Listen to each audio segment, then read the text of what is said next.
the office of the Vice President can make a mockery of the constitutional mandate of Congress to investigate and to put up an impeachment court.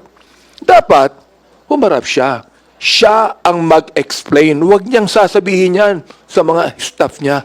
Siya mismo, nakakaawa po yung mga staff niya nag-explain eh. Siya na mismo mag-explain. Ikaw na mismo pumunta dito. Mag-explain ka. Hindi ka pwedeng magtago kung saan-saan. My goodness. Humarap ka nga doon sa perjury charge kay Ramil Madriaga eh. Humarap ka din doon sa charge ng kapatid mo eh. Tapos hindi ka haharap sa impeachment court. My goodness naman, Vice President. Humarap ka na. Maawa ka sa mga staff mo. Enzo Recto, kalaban ang katiwalian at kasinungalingan, kakampi sa katotohanan at kabutihan.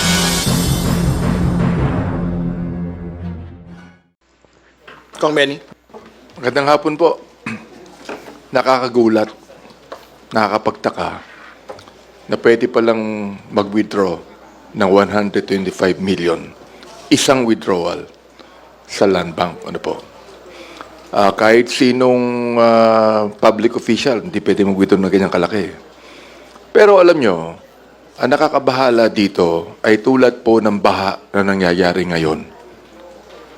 Binaha ng pera ang confidential fund. At katulad po ng baha ngayon, hindi alam kung saan nanggaling, hindi alam kung saan napunta. Ang gustong malaman ng taong bayan natin ito, kanino po napunta ang 125 million na yan kung si Colonel La Chica ay hindi recipient na inamin din naman ni Gina Acosta, siya lamang ay ang taga-distribute.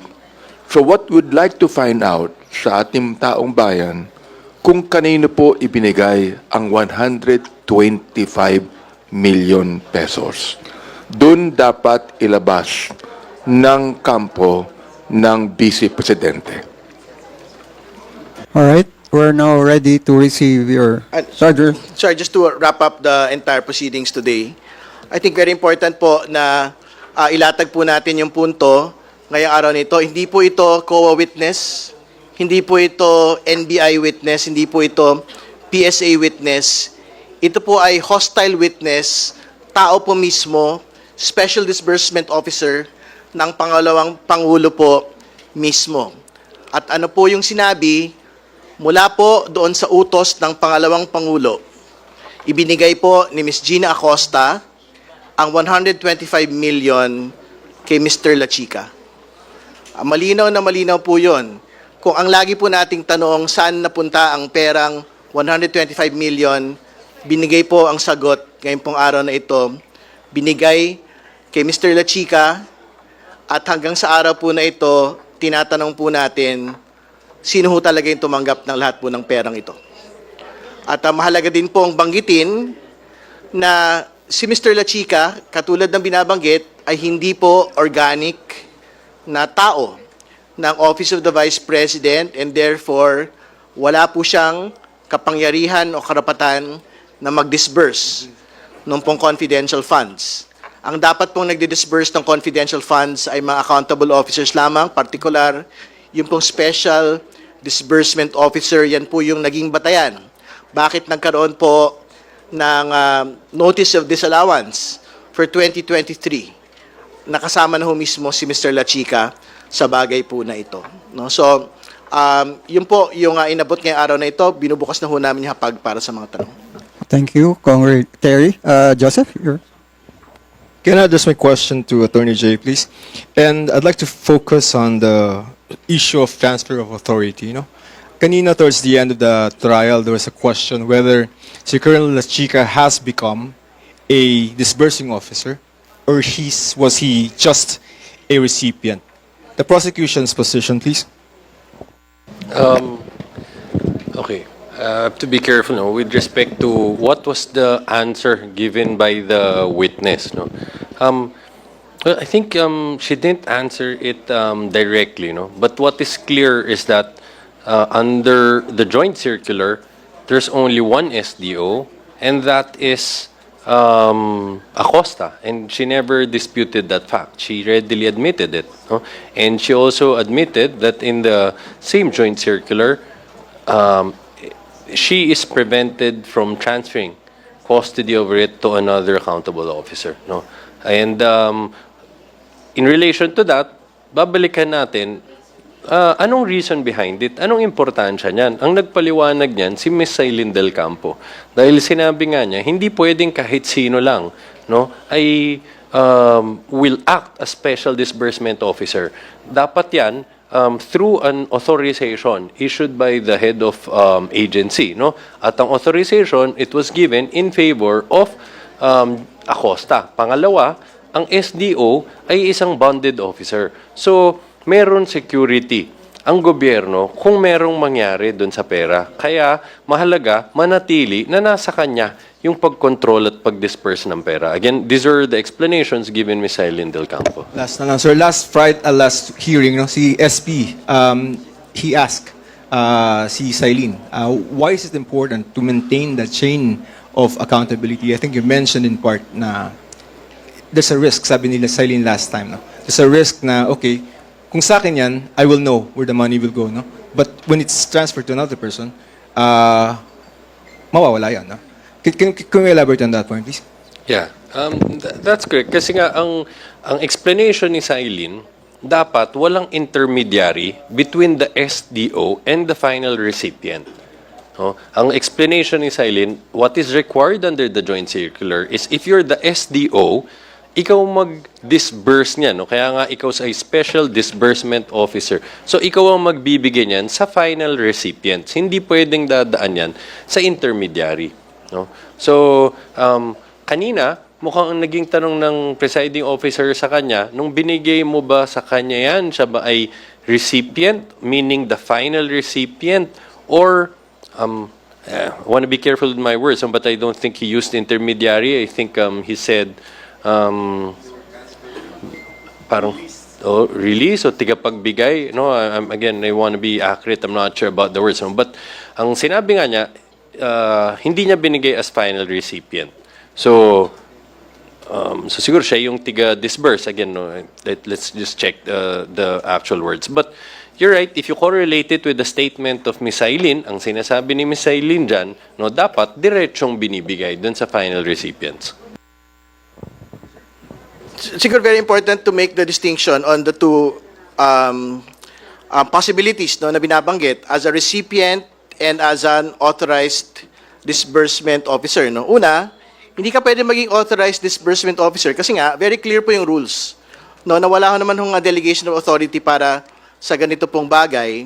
Ibig sabihin, talaga ang final determination po niyan, yung pong SDO na nakasulat po doon sa rules po ng COA. So it cannot be given to anyone else. More importantly, because Mr. La Chica is not an OVP organic personnel. Yung VPSG po, ay it is an AFP organic entity. Eh. It is not an OVP organic entity. No? So, yun po yung una. Pero yung as a beneficiary, if that will be the argument, then the next question would be, did he actually liquidate as himself?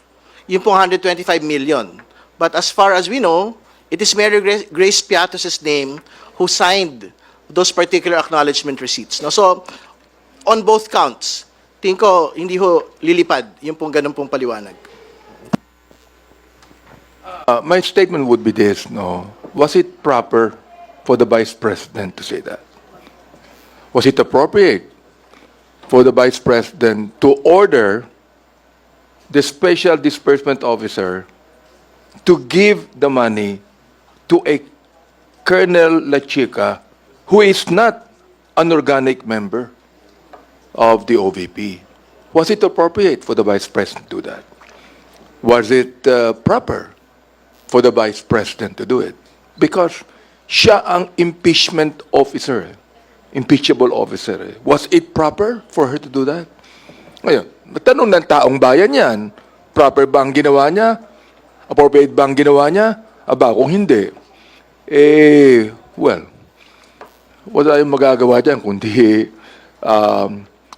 the prosecution team has actually revealed and exposed that.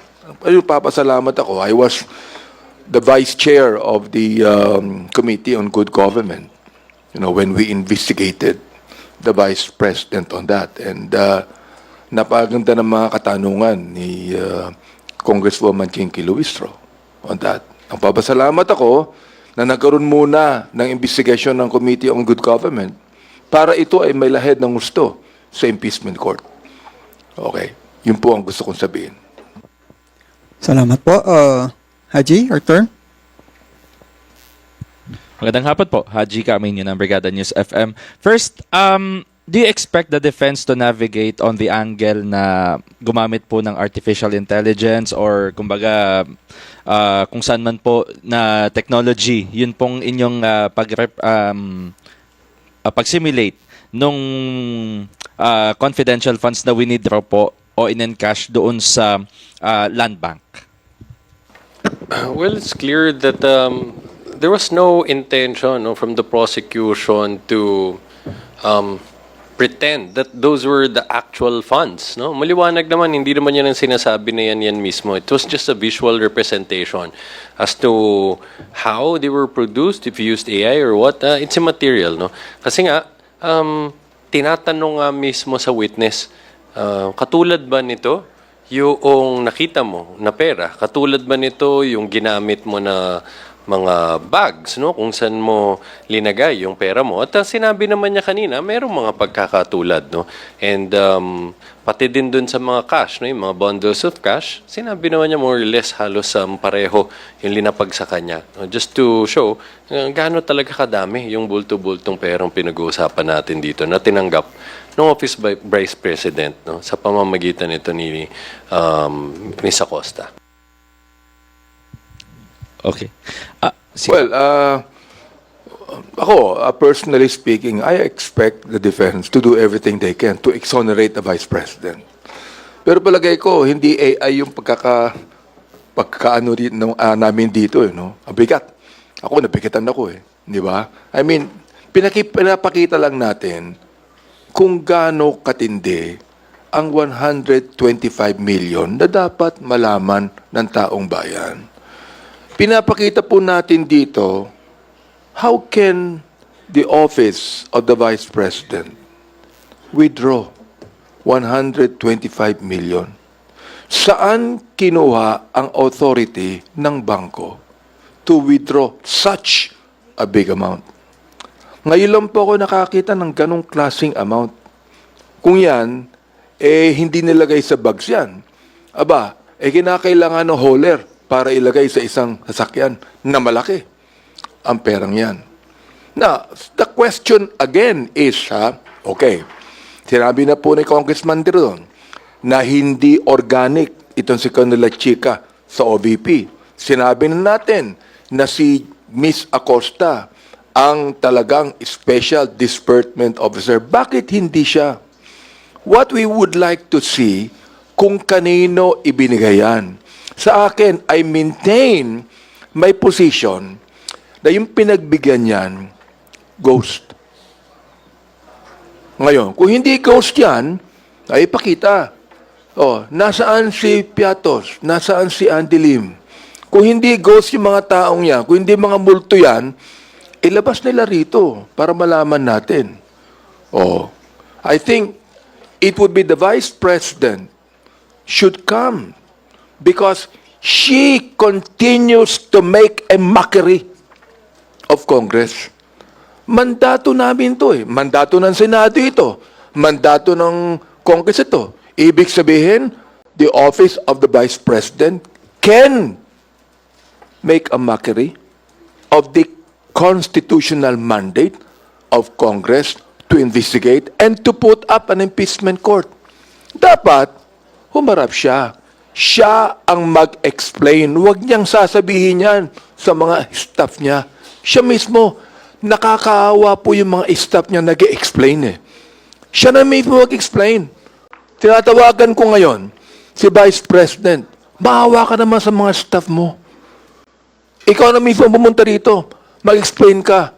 Hindi ka pwedeng magtago kung saan-saan. My goodness, humarap ka nga doon sa perjury charge kay Ramil Madriaga Humarap ka din doon sa charge ng kapatid mo eh.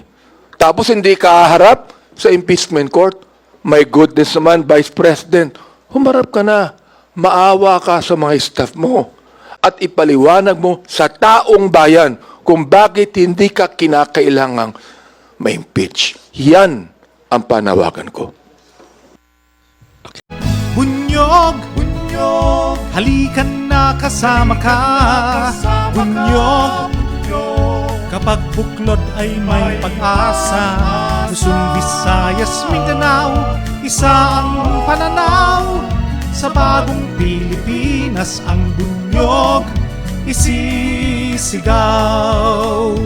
Bunyog, bunyog.